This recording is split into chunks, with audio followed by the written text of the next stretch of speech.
I come from the promised land, flowing with milk and honey, yet our children die of malnutrition, and the adults feel the sting of the bees but get no taste of the honey. I am a citizen of a country replete with brilliant creatives and design-driven minds. Adenowas, Abudus, Adetibas, Atafos. Yet we lack a clear-cut design for our progress.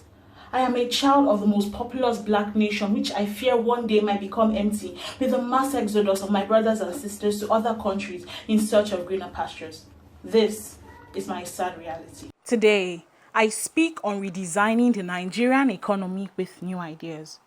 Our economy, with the proper ideas and design, has the potential of becoming a beautiful masterpiece, crafted from the best fabric of resources, tailored to the exact measurements and satisfaction of citizens, and a delightful burst of beautiful patterns to the delight and envy of others. Like the popular Ebuka Agbada, with the right touch, we can make the Nigerian economy admirable, functional, refreshingly new, and the blueprint for other designs. So how do we come up with this new design? We must first build on the foundation of a leadership structure that works. Leaders like builders who engineer our stability, serving as beams cementing the various points cutting across the Nigerian society. Pillars accepting their call into leadership as one, not mere position, but support, strength, and stability. A breed of leaders like brand new roads, untainted by the rust of corruption, graveling the godfathers with their refusal to grovel to their cronyism, nepotism, and the murky waters of godfatherism. A united force of elite builders shunning party politics, so that whether it is Dangote, Lafarge, or Boa, getting the job properly done is what matters, not the brand of cement or political party. Secondly, we must fashion seeds of greatness into our children by a huge investment in the educational sector of the nation. Nigerian education must become bespoke wear, quality and tailored to our perfect fit, yet affordable and accessible to all. Across the levels of education, our circumstances and needs must be fashioned into a curriculum that is fashionable yet comfortable. A paradigm shift must occur where our style of education is one in vogue, equipping us for the 21st century season. Graduates come out like high-end models and mannequins, equipped with functional skills for the 21st century runway. An educational system that goes beyond classroom learning. From the cradle, embroiders pride in the nation, weaves into us a system of values, love, patriotism, hard work, dignity, pride, and brotherliness. The Nigerian values. A failure to invest in our education is simply a fashion disaster. It is time to now examine our economic climate and the creation of our masterpiece. We must create an economic climate that is conducive to businesses and attractive to external investors. This will result in an increased revenue and economic growth. Then we must seek economic diversification and cease to rely on our oil economy, but utilize other sources of income: agriculture, entertainment, tourism, finance. This is a chance to give SMEs and startups easily accessible and sufficient funding with very little or no interest rates. Now is the time to sponsor large-scale cultural festivals for tourism. Here is an opportunity to sponsor infamous Aba Market Boys to China and America for training in quality clothes production. Now is the time to stimulate local production, job creation, and entrepreneurial zest with tax exemptions, cuts, and rebates. This is not the time to stifle businesses with an increase in value-added tax. To power the superstructure of economy, we must look to two substructures which are enablers of performance: our infrastructure and technology.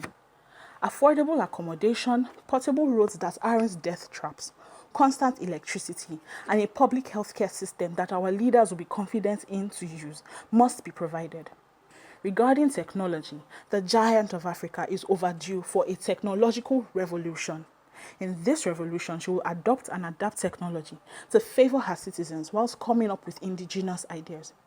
Picture federal and state-funded vehicle manufacturing plants, coding and robotics academies, functional science and technology research labs and think tanks, open scholarships and foreign exchange programs, ubiquitous computer and machine learning institutes. Just imagine a partnership with Apple or Samsung, where quarterly a group of boys from Computer Village in Lagos are sponsored to learn the techniques of quality phone production, cutting down on our dependence on imported technology. This brings me to my next point of partnerships. Nigeria must begin to earnestly seek favorable bilateral and multilateral partnerships with state and non-state actors. I would suggest first looking to Africa before going to the wider international community. This is a recommendation for leveraging on value-adding international relationships and building a network that works. This is very possible because Nigeria is endowed with one of the greatest resources, her people. But for us to flourish, we must enjoy security of lives and property.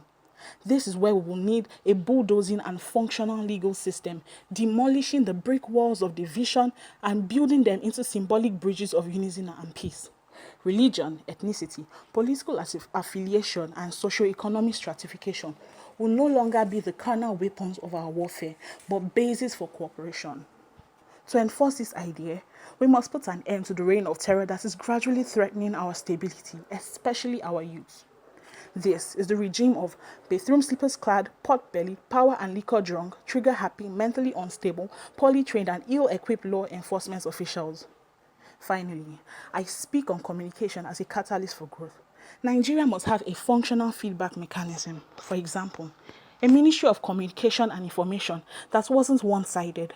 One that gave us honest information and allowed us to channel feedback, constructive criticism, expose flaws in the system, and air grievances concerning policies which will be looked into by the government. Let us feel like we actually belong to this system. There is an abundance of ideas and implementation strategies beating in the heart and blossoming in the minds of Nigeria's greatest resource. Yet, without proper channels of communication, they would die in those hearts and minds. Here, I must add a quick reminder that one finger pointed forward equals four fingers backwards. Nigeria's functional economy is not the job of only politicians or Asurok, but for everyone. So we must fight for the Nigeria we all want.